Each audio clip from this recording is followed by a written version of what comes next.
Some breaking news on this front, just in from the New York Times this evening. New reporting tonight about what the Obama administration learned in its final days about Russian interference in the presidential election and the remarkable steps it took to protect the evidence from the incoming administration.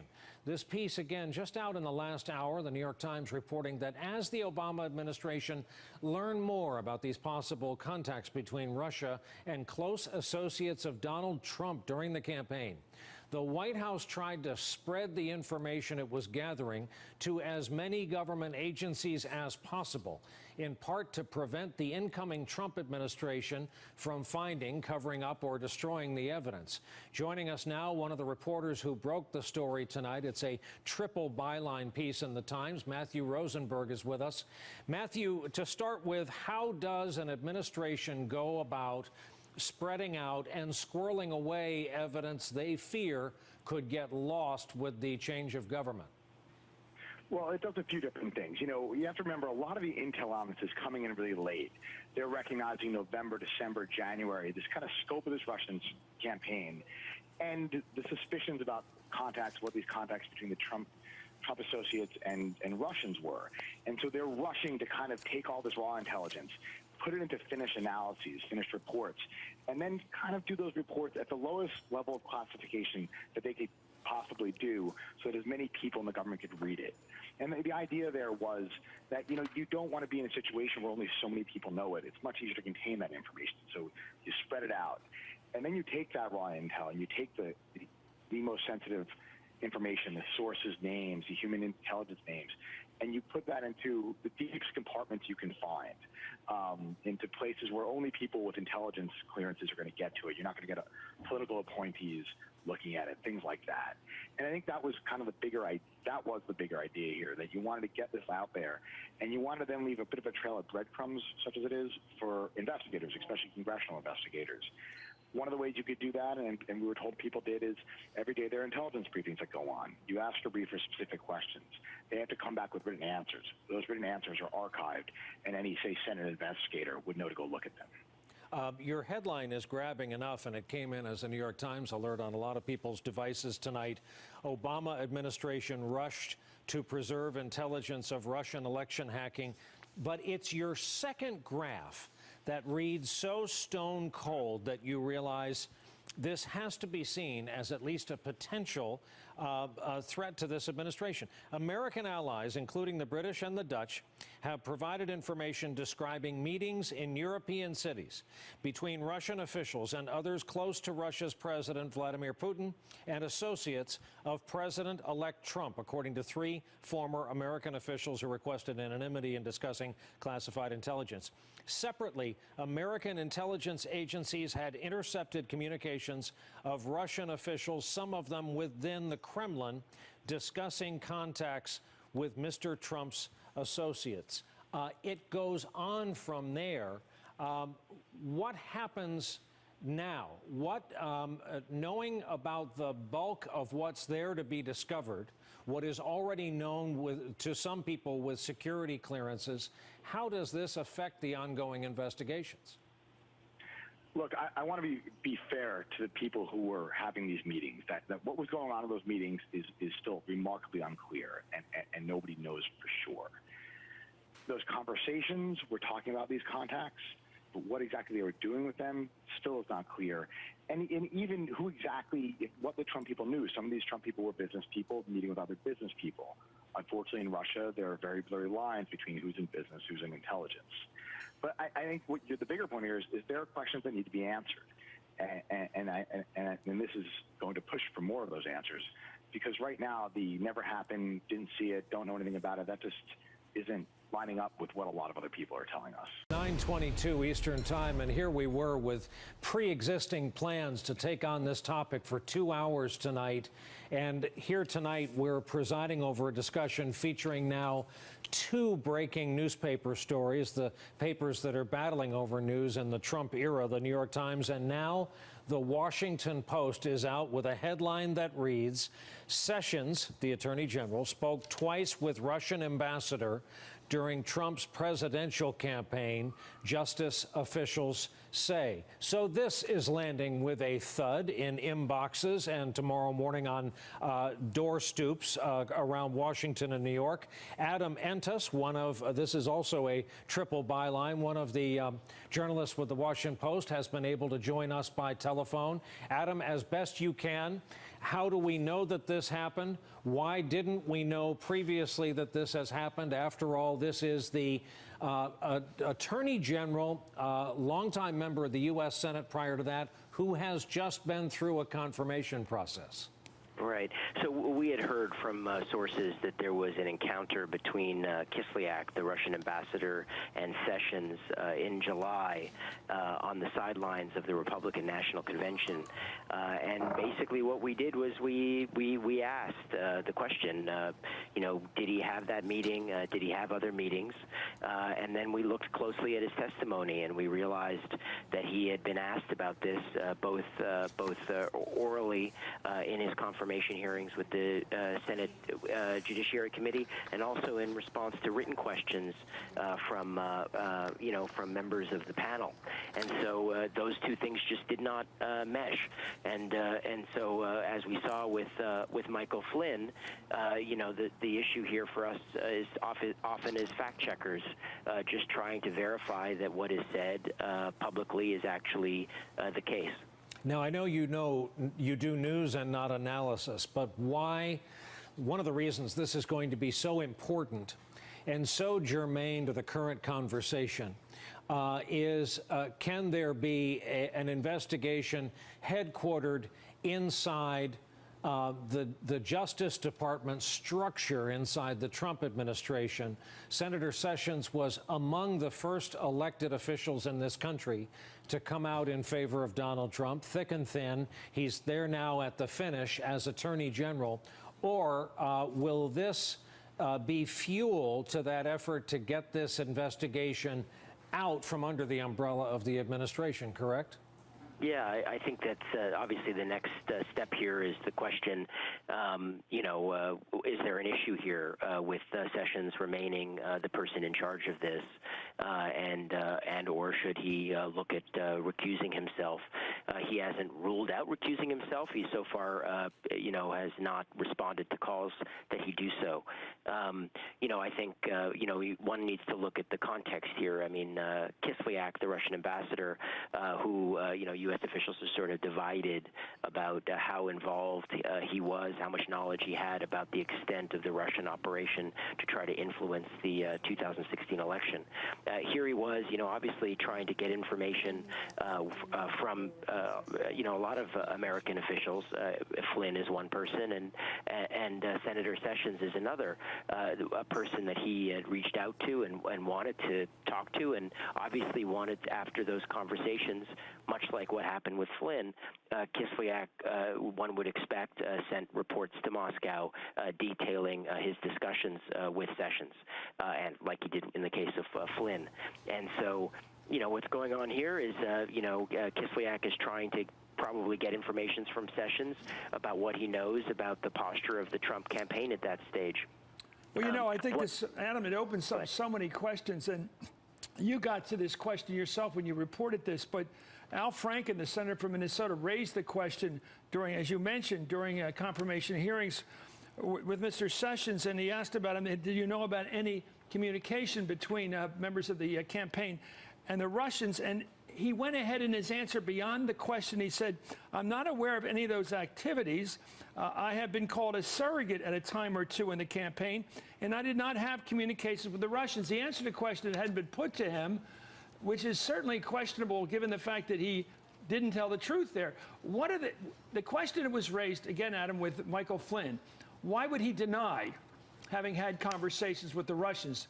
Because that raises the big open question, what was going on?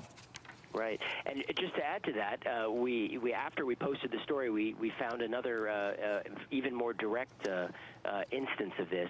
On January 17th, Senator Leahy asked Sessions in written questions. He asked him. He said several of the president-elect's nominees or senior advisors have Russian ties. Have you, Sessions, been in contact with anyone connected to any part of the Russian government about the 2016 election, either before before or after Election Day, Leahy wrote. Sessions responded with one word, no. Obviously, that's not the case. So just, I don't really understand the disconnect here, why both in written and oral answers you don't have just an acknowledgement of the meeting. I mean, I think Sessions has a very good point to make that as a senator and a member of an important committee like the Senate Armed Services Committee, he meets with dozens of ambassadors, whether they're the Brits or the French or the Indians, the Germans, the Ukrainians. Well, the way I've listened to and watched, I thought our video documentation was great. It showed the whole nature of this that's been in public, the bromance, potential bromance between President Trump now, and Vladimir Putin. Sort of an obvious kind of, I like this guy, I want to get to know him more, maybe we can be best friends, that sort of thing that we picked up over the months. And then, of course, all the information basically from the New York Times we've gathered about the Russian effort from the beginning, a lot of it documented by unnamed sources, of course. What I keep seeing, David and Andrea, in my head is when we grew up with our grandmother's house, we were always putting together these puzzles. And we'd always start with the borders, because you could look for the straight lines, and you'd build it from and what we have from that opening of the program tonight is the borders. We know about the relationship potentially between President Trump and President Putin. We know about some of the communications that have gone on, but we haven't gotten really half that picture in the middle of the puzzle, which is what was the role of Donald Trump? What was the role of people working for him as agents of him? We don't have that, but we have an awful lot about the circumstances around it. Andrea, you want to start with that? As a reporter, I think that's where we're coming from. And today, the House Intelligence Committee, Republican and Democrat, put out their guidelines for what they're going to be investigating. And they said very specifically, certainly Adam Schiff, the ranking Democrat, said contacts, relationships between anyone connected or associated with Donald Trump and the Russians.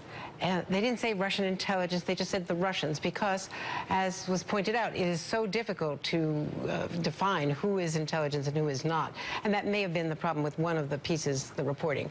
The contacts were with Russian associates that they are investigating. I met with top Democratic leaders on the Hill yesterday, and they said they are going to be pressing for this. They think the key is their efforts to try to get the tax returns. And they have ways, going back to a Teapot Dome scandal era legislation, to try to force the release by the IRS of the president's tax returns. They think that that will show what kind of investments, what kind of money, what kind of real estate purchases, what kind of connections between them and associates, the Trump organization, if not the president himself. They want to follow the money. They believe that that is real, and they are claiming that they think they can get someplace. Also, the notice from the White House counsel today to the staff to preserve documents, which is today. Telling the Trump White House. Well, the committees told the Trump White House General Counsel. The General Counsel today told everyone in the White House, preserve your documents, preserve your emails. That is a red line. And when we just got a response from the White House from a senior official saying, well, that was proactively to protect us from false stories. Okay. Take that. Make of it what you will.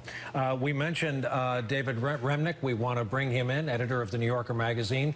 By way of telling you, before joining The New Yorker, David lived in Russia for 4 years as the Moscow correspondent for The Washington Post. He's an expert on that country, so much so he wrote a book on it. His book, Lenin's Tomb, The Last Days of the Soviet Empire, won a Pulitzer Prize, and now he has just co-bylined this exhaustive report in The New Yorker on Russia's influence over our election and about Russia's relationship with our new president. And David is here tonight to help us lay this out. I am tempted. Means long, doesn't it? Yeah, I joked that I took the day off yesterday and read the article. It is long, but part of this whole conversation will be urging anyone watching to read it because of the way you chose to map out the relationship. And I think I'll start this way.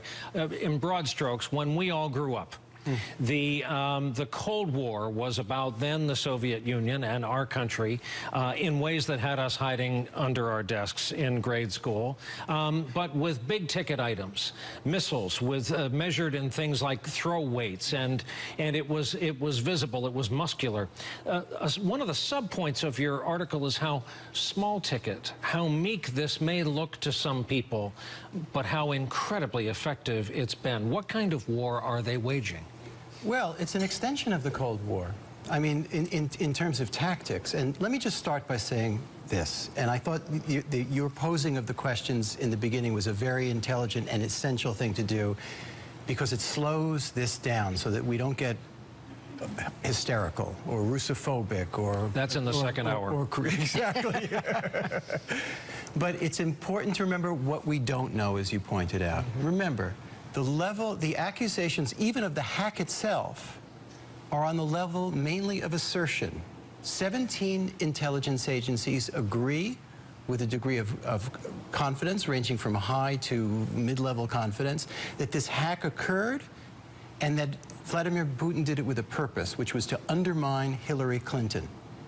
Now, there are reasons for why that may be. But we should start that we want to know more. Now, it's difficult to get the evidence for this because the intelligence community doesn't want to blow its human right. sources or its technological sources. So as citizens and as journalists, we want to know more about not just assertion, but evidence that can be told to the public about what happened. That's number one. Why would Vladimir Putin want to do this at all? Because he despised Hillary Clinton. I think Putin probably assumed, like the rest of us, that Donald Trump was going to lose.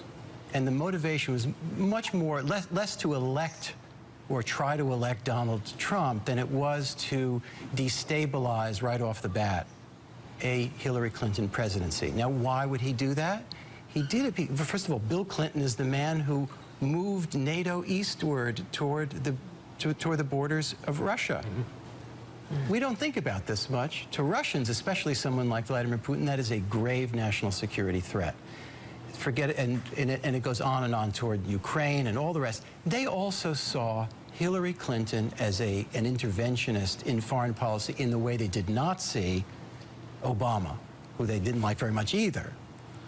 So they were not enthusiastic about a Clinton presidency. But I'm watching and I'm hearing you carefully lay out that point, and I say to myself, yeah, but what about the component of this story that we've all seen? The first presidential candidate in the modern era, or any era, the first president certainly, going out of his way to find charitable language and talk about Vladimir Putin. It's one thing to say it would be great to have a better relationship with Russia because, by the way, it couldn't be worse. I mean, it has been worse, but it's been terrible for almost, certainly since 2000. This relationship has gotten, in fits and starts, it's been terrible. So much so that we see kind of hybrid war-like activity on the borders. We see disputes over Georgia, Ukraine, the language between the two countries, the body language, the diplomacy is awful, whether it's Syria, Ukraine, and all the rest. So the predicate there is terrible.